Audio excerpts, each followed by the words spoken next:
It's time for Q&A with the Credit Game. Consumer proposal experience. 3 things you need to know before you sign up for a proposal. There's going to be a test at the end of this, so stay tuned. I hate tests. There's only 3 things we're covering. Okay. So, Okay. all right. Okay. So I am not a licensed trustee, Mm-hmm. but I do meet with a lot of Canadians who have been through an insolvency that are looking to rebuild.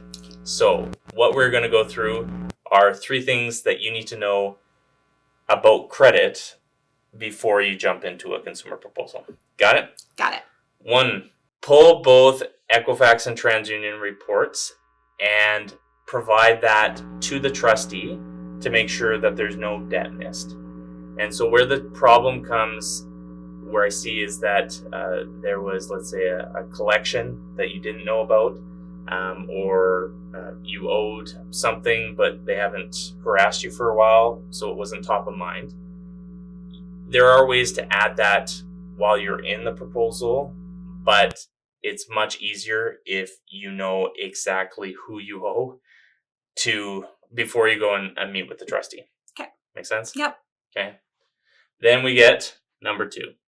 The account number that is showing on your report needs to be what the trustee puts on their official forms. And that has to match. If it doesn't match, Equifax is no longer removing it from the credit report. Oh, shoot. So imagine you going in, you meet with the trustee, you tell them you owe this stuff to this bank, and sometimes the credit card number doesn't match the account number.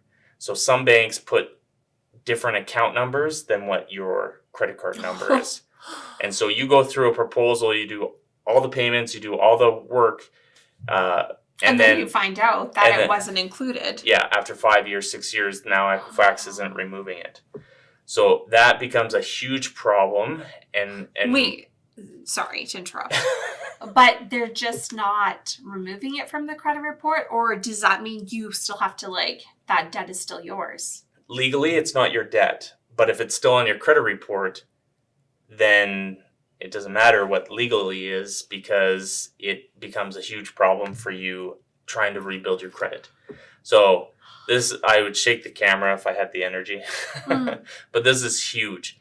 Make sure you pull both Equifax and TransUnion. Make sure you get the account number that is showing from both on the account number and or the collection and or the judgment.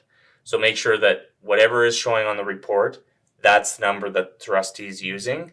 Otherwise, it's going to be very problematic for you. There are some ways around it, but that's something that we'd probably have to have a one-on-one conversation about. Okay. So if you don't want to talk to me, then make sure that you get that corrected. Okay. Number 3, and the last one, that while you're in a consumer proposal, you most likely won't qualify for best rates and best terms. And the reason why this is important is because a lot of people sell a proposal or have this mindset that a proposal is not that bad, doesn't really affect your credit, but gets rid of your debt. So it does get rid of your debt, and it may be the best program for you, but just keep in mind that while you're in a consumer proposal, and what I mean by that is you're making payments to the trustee, that most likely you're not going to get approved for best rates and best terms. I feel like that's pretty, common sense, though, isn't it? It's not, unfortunately. Oh, okay. And it's not the consumer's fault. It's the way it's being advertised to the consumer, or just it's not being not disclosed. I don't want to make it sound like trustees are trying to hide something, but it's misleading, maybe? Well, just they don't know how damaging it can be. Okay. And so they talk about you can get credit again, legally. While in a proposal, there is no restrictions on you getting credit. And so the trustee will pass that on and say, well, and it's true, there is no restrictions according to the Bankruptcy Act. So you could be racking up your credit again while you're in a consumer proposal. Well, it would be new credit. Oh, okay. Don't get any ideas. No, I just thought that was really funny that you can be, no, but you could still be racking up new credit.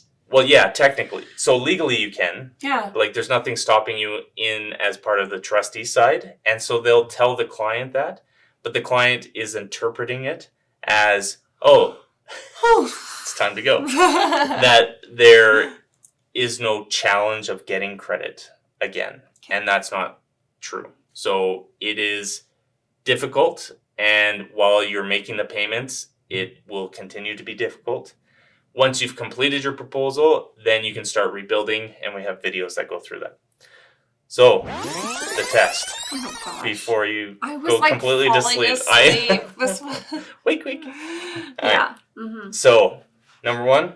Get your report from TransUnion and Equifax, And and make sure that it has all your credit card accounts on there, or your accounts on there that you're going to include in the proposal. got it. Number two. Number two, you want to make sure that the account numbers are the same. That's right. So what you see on Equifax and TransUnion, the last 3 or 4 digits, Yeah. that needs to be on the trustees. They call it Form 79 or the list of creditors, but that needs to be on there. So if the trustee isn't putting it on there, ask them to put that on there. Okay. Yeah. That'll save you a world of headache. All right. Number three. Yes. You are not going to get best rates or best terms. Is that what it Yep. is? Okay. Well, in the proposal. Most likely. Most likely. Yeah.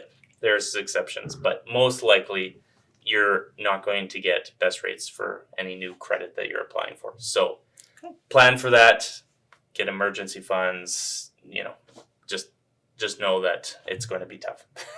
All right, we're done. Okay. Nap time. Yes.